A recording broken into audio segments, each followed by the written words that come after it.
और आइए एक बार फिर से रुक कर लेते हैं वो सवाल जिस पर हम चर्चा कर रहे थे। जल्दी से सवाल ले आइए। राम मंदिर प्राण प्रतिष्ठा का कार्यक्रम कांग्रेस नहीं जा रही है, कांग्रेस ने ठुकराया न्योता, सियासी फायदा या घाटा? दिबांग जी। देखिए, एक तो बड़ी बात मुझे ये लगती है कि हम ये जो पूरा आयोजन है इसमें नेताओं को बहुत ज़्यादा हम उनको ध्यान दे रहे हैं, उनको बहुत ज़्यादा जगह दे रहे हैं।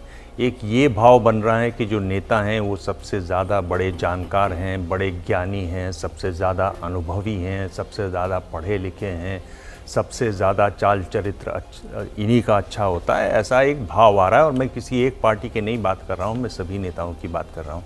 एक बहुत बड़ा मंदिर बन रहा है, भगवान राम का मंदिर बन रहा है जो मर्यादा पुरुषोत्तम है। मुझे लगता है कि जितने भी जो धार्मिक लोग हैं उनको इसमें आगे रखना चाहिए, उनको आगे बढ़कर जो प्राण प्रतिष्ठा का और जो भी कार्यक्रम वहाँ करने हैं उनको वहाँ करना चाहिए। तो एक तो ये मुझे लगता है कि इस पर ज़रूर सोचना चाहिए लोगों को, लिखने वालों को, खुद नेताओं को भी, सभी दलों के नेताओं को सोचना चाहिए कि हम इतने बड़े महत्वपूर्ण हैं। ऐसे राम जो बिल्कुल समानता की बात करते हैं, शबरी के बेर खाते हैं, हम क्या वहाँ इतना हमारा महत्व होना ज़रूरी है? एक तो ये बात है, ये बात समझने वाली है, हमारे समाज को भी समझने वाली है।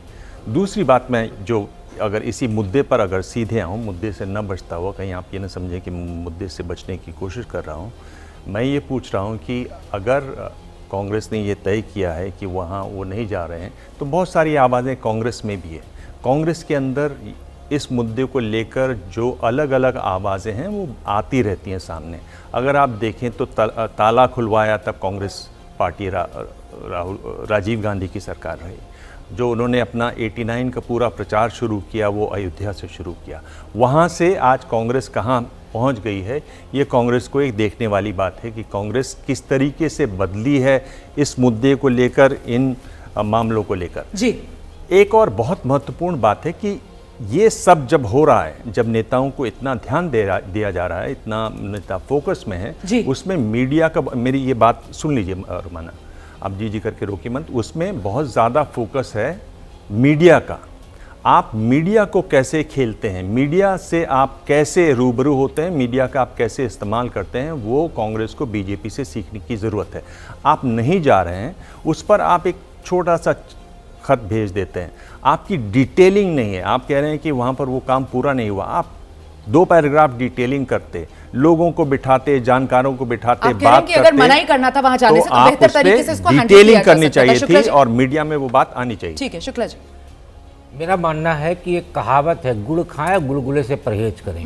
कांग्रेस कुछ इसी पद्धति पे है कि राम मंदिर को लेके अयोध्या नहीं जाएगी, लेकिन कर्नाटक में, कर्नाटक की जो कांग्रेस की सरकार है वो 34,000 मंदिरों में 22 जनवरी को पूजन करवा रही है, विशेष पूजन।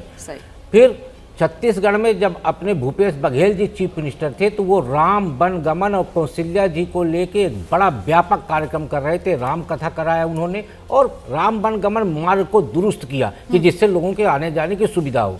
तो सबसे पहले तो ये क्लियरिटी होनी चाहिए कांग्रेस के अंदर कि क्या वो राम मंदिर के मुद्दे पे राम के साथ है या नहीं है। इसीलिए आप देखिए पहले से ही क्लियरिटी नहीं होने के कारण आज भी कांग्रेस के अंदर राम मंदिर प्राण प्रतिष्ठा समारोह में जाने को लेकर मतभेद है। कांग्रेस का एक बार कह रहा है नहीं जाएंगे, दूसरा बार कह रहा है हम जाएंगे। लेकिन अच्छा हुआ आपने ये बताया, आप ही से मेरा सवाल है, आपने कहा कि 22 जनवरी को कर्नाटक में देख लीजिए कांग्रेस की सरकार है, सारे मंदिरों में वो कह रहे हैं, बिल्कुल वो कह रहे हैं कि हम वहां पर मंदिरों में पूजा करवाएंगे कर्नाटक में। आपने बताया कैसे रामगमन पथ और वो कौशल्या धाम छत्तीसगढ़ में बनवाया गया।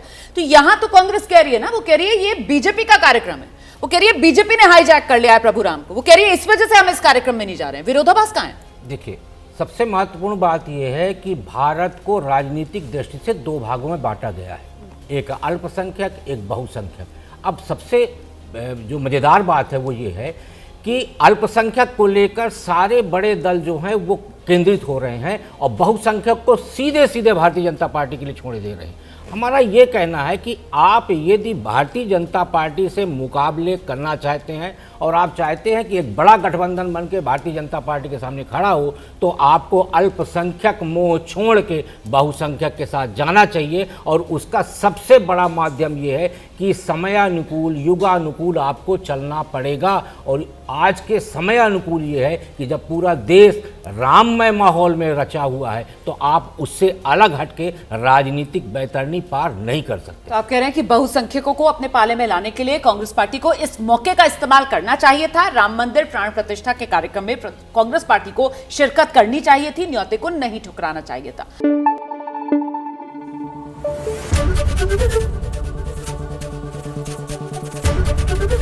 एबीपी न्यूज आपको रखे आगे।